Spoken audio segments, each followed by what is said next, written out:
Today, we will examine Tenet, the most criticized film among those directed by Nolan.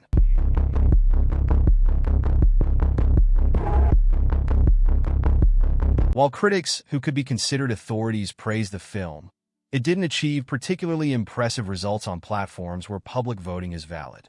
However, I won't deny the film the praise it deserves just because of herd mentality. I have probably watched thousands of movies, dozens of animes, and maybe hundreds of TV series throughout my life. But after a while, seeing the same things over and over can get tiresome. The fact that all films have certain narrative formulas eventually starts to bore you. Personally, I've become so tired of this that even the smallest new experiences in films make me very happy. This film gave me that experience. By the way, if you're not subscribed, please don't forget to subscribe. I'm sure we've all seen almost every type of time travel movie by now. The difference with this film starts right here, because it is very different from the time travel movies we know. It's so different that the film's director, Christopher Nolan, argues that it's not a time travel film. This is because in all the time travel films we've seen so far, there was a jump from one time to another. Tenet, however, does not make time jumps. It merely changes the direction of time. Some characters move forward in time vectorially, while others move backward in time vectorially. We can see characters progressing in two different times within the same scene. This is something we haven't seen before. You might be thinking, what's so exaggerated about this? But the situation is not that simple. In a world where everyone can easily produce content, imagining something that has never been imagined before is very difficult. You'd be surprised to know how many times I've discovered that stories I thought nobody had thought of before had already been imagined long before by others. You've probably experienced similar situations yourself. I believe it's admirable to produce a decent piece of work amidst all this information production. Another praiseworthy aspect is that green screen technology was not used even once. Only practical effects were used in the film. Moreover, Nolan did not use reverse action unless absolutely necessary. For instance, in the airport fight scene, instead of using effects, the actors fought in reverse. Even in the scenes where characters speak backward, reverse action was not used. The actors were made to speak backward. The accents were even considered during this process. If you reverse the scenes with backward speech in the film, you can hear the accented speech yourself. I believe that metaphors and allegorical narratives in films should align with the theme of the film. Tenet also has allegorical narratives that align with its own theme. For example, let's start with the film's title. Have you ever heard of the term palindrome? A palindrome is a word that reads the same forward and backward. The first thing that generally comes to mind when thinking of palindromes is a 5-word, 25-letter Latin palindrome. The word tenet is at the center of this Latin palindrome. The other 4 words appear in the film as follows. Satyr represents our antagonist. Rhodas is the name of the security company, and the other 2 words are opera and Aripo, the name of the painter. Early in the film, when our hero is being interrogated on the train tracks, similar to the time flow depicted in the film, one train is moving forward vectorially, while the other is moving backward vectorially. In the final battle of the film, it is said that there are 10 minutes for forward movement and 10 minutes for backward movement for the temporal pinch movement. The English equivalent of 10 is 10, and writing 10 backward gives net, which forms a palindrome.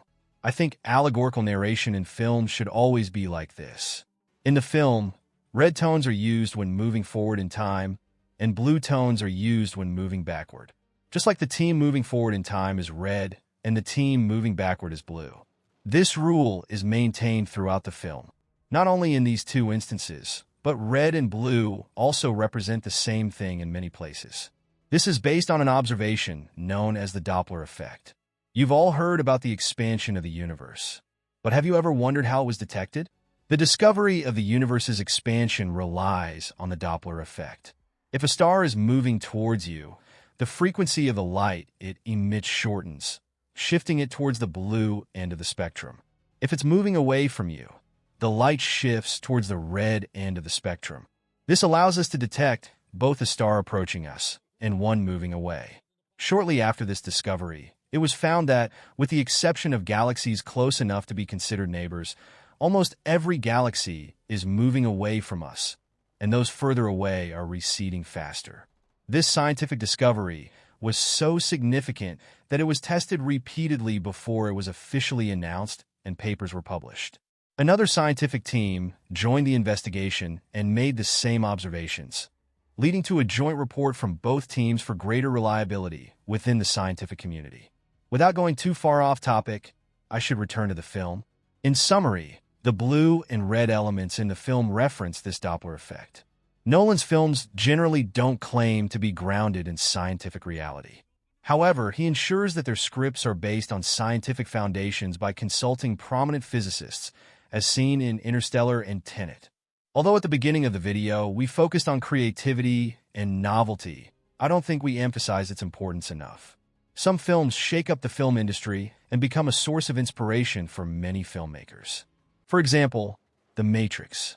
After The Matrix, hundreds of films with simulation themes were made.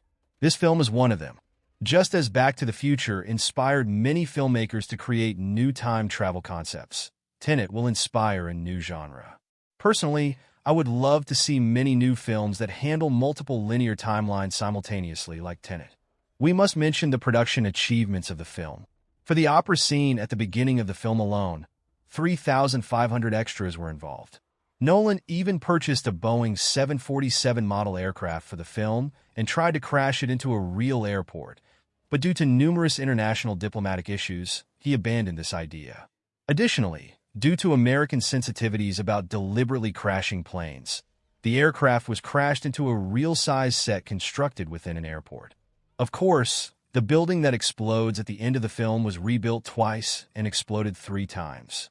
Although the building was constructed at 1/3 scale, it's surprising that this was done. Here's an additional fact. The highest budget for an original film record currently belongs to Tenet. However, it's worth noting that original here means not adapted, not in the creative sense. I don't know if any of you thought you understood everything from A to Z the first time you watched the film, but I assume there are only a few exceptions. Nolan is clearly aware that the film is not fully understood on a first viewing, as he gives viewers a feel rather than understand message early in the film. He said, "Don't worry too much about the universe rules right now. Feel the general structure, and you can look into the details later." For instance, I didn't understand everything the first time I watched it, but there was something I felt. Looking at it, the film's plot involves a group of agents trying to stop bad people who are trying to destroy the world. In this form, it doesn't differ much from a classic James Bond film. But when we watch the entire film and learn what we do, we discover that the antagonists are not actually business people. They are fighting against the future. Because we have destroyed nature and condemned them to a dystopian world, they have waged war on their past and are trying to correct the world they live in by killing their ancestors. But won't killing their ancestors also eliminate them? I thought about it in terms of the grandfather paradox. Later, the film gave me this answer. One character said that they believe their grandchildren will still live even if they kill us. Another asked, "But if we are truly eliminated, won't they also cease to exist?" The response was that it doesn't matter. It's enough for our grandchildren to believe in our elimination. Do you know what this is? It's a form of conversation between the director and the audience. Smart directors know what will cross the audience's mind and when. Smart directors can convey what they want to say at the precise moment and do it well.